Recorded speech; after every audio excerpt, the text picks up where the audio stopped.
Assalamualaikum warahmatullahi wabarakatuh.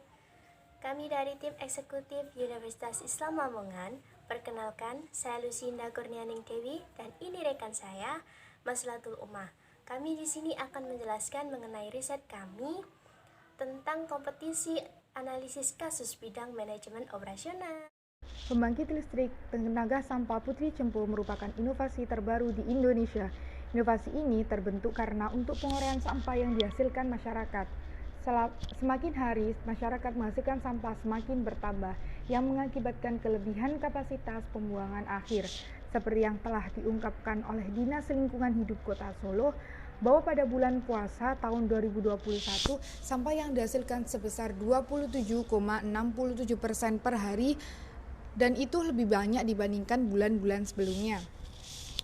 Dari permasalahan tersebut, hadirlah pembangkit listrik tenaga sampah Putri Cempo Solo dengan metode gasifikasi untuk penguraian sampah yang ada di masyarakat.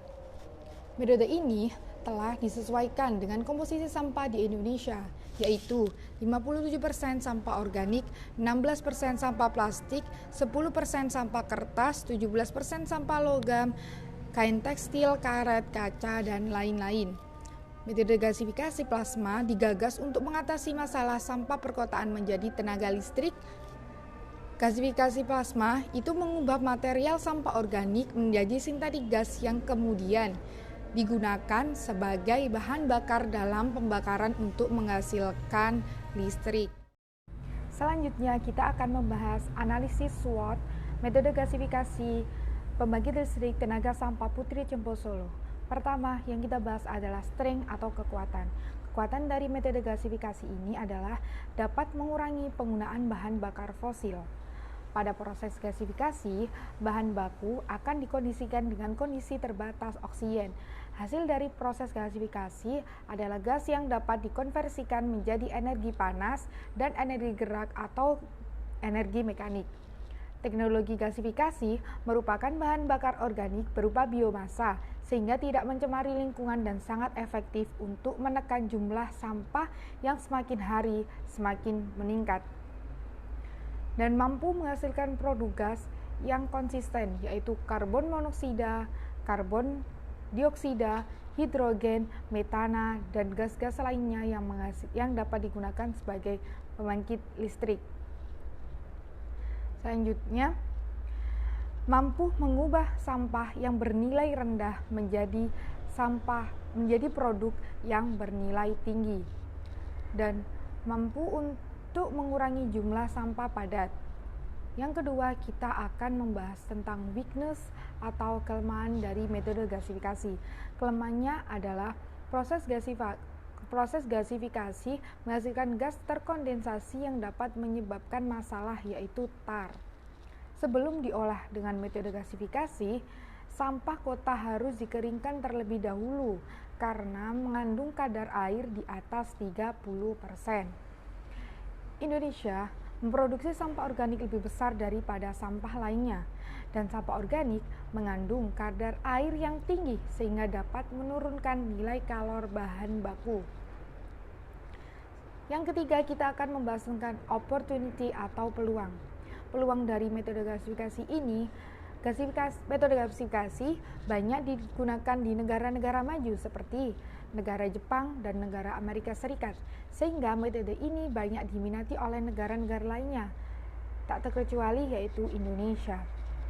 Dan metode ini juga dikenal dengan metode yang ramah lingkungan. Yang terakhir, keempat, kita akan membahas tentang threat atau ancaman dari metode gasifikasi.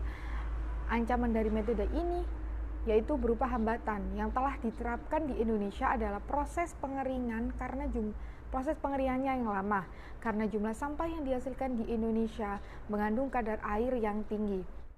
Analisis ekosistem dan pemangku kepentingan. PLTSA Putri Cempo Solo ini sama dengan PLTSA Benowo Surabaya, yaitu kesamaannya sama-sama menggunakan metode gasifikasi dengan konsep zero waste. Pada konsep ini memiliki keunggulan, tidak ada sampah yang tersisa dibandingkan dengan metode lain yang masih memiliki residu.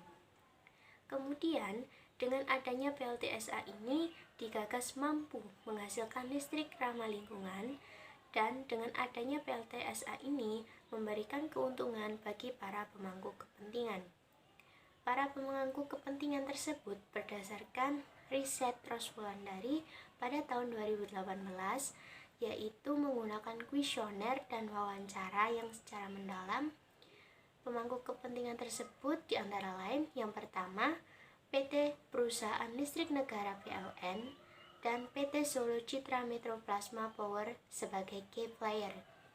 Yang kedua, Kementerian Energi dan Sumber Daya Mineral serta pemerintah Surakarta, dalam hal ini Dinas Lingkungan Hidup Kota Surakarta sebagai konteks. Dan yang ketiga, pemerintah pusat dan provinsi serta masyarakat pemulung di area TPA Putri Cempo sebagai crowd. Dengan mengetahui posisi masing-masing pemangku kepentingan, maka pengelolaan PLTSA Putri Cempo Solo ini dapat lebih terarah. Selanjutnya, rekomendasi program. Pada kali ini ada evaluasi program. Plasma gasifier juga merupakan teknologi yang menjanjikan dalam segi kualitas syngas dan ketidakbutuhan pretreatment pada feedstock. Jika komposisi sampah yang terdapat pada TPA memiliki jumlah logam atau kaca yang relatif banyak, maka teknologi plasma gasifikasi cocok digunakan karena dapat melelehkan dan mengekstrak logam dan slag yang selanjutnya dapat digunakan untuk keperluan lain seperti material konstruksi. Berbeda dengan gasifikasi lainnya, sampah B3 seperti asbestos, terus limbah rumah sakit juga dapat divitrifikasi agar tidak berbahaya setelah diproses karena temperatur yang digunakan sangat tinggi.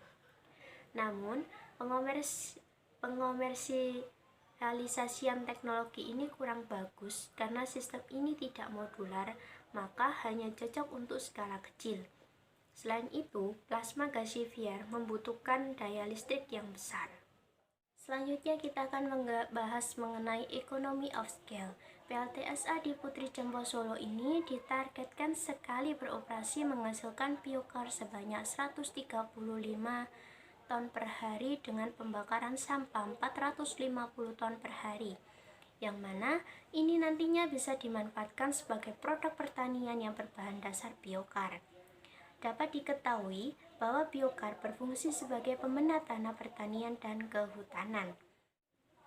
Aplikasi biokar ke lahan pertanian atau lahan kering dan basah dapat meningkatkan kemampuan tanah menyimpan air dan hara, memperbaiki kegemburan tanah, mengurangi penguapan air dari tanah, dan menekan perkembangan penyakit tanaman tertentu, serta menciptakan habitat yang baik untuk mikroorganisme simbiotik. Oleh karena itu, selain listrik yang dihasilkan dari PLTSA ini juga menghasilkan produk baru seperti yang berbahan dasar biokar. Selanjutnya yaitu justifikasi program. Proyek penanganan sampah di Kota Solo telah dimulai.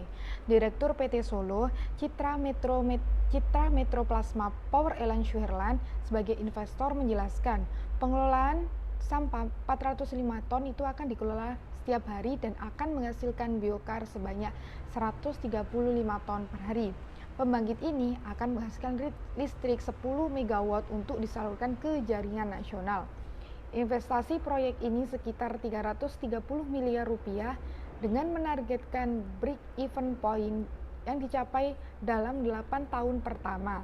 Perhitungan ini diperoleh seluruhnya dari penjualan listrik kepada PT PLN. Sementara Dinas Lingkungan Hidup Kota Surakarta atau Kota Solo berperan sebagai penjamin sampah, sedangkan PT PLN berperan sebagai pembeli listrik dengan tarif Rp1.800 per kWh. Nilai investasi proyek pada pembangunan tahap pertama ini 330 miliar yang diperoleh dari 30% equity dan 70% dana pinjaman jangka panjang oleh PT Cina Construction Bank Indonesia. Adapun jangka waktu kontrak akan berlangsung selama 20 tahun dengan nilai investasi sebesar $40 juta Amerika Serikat.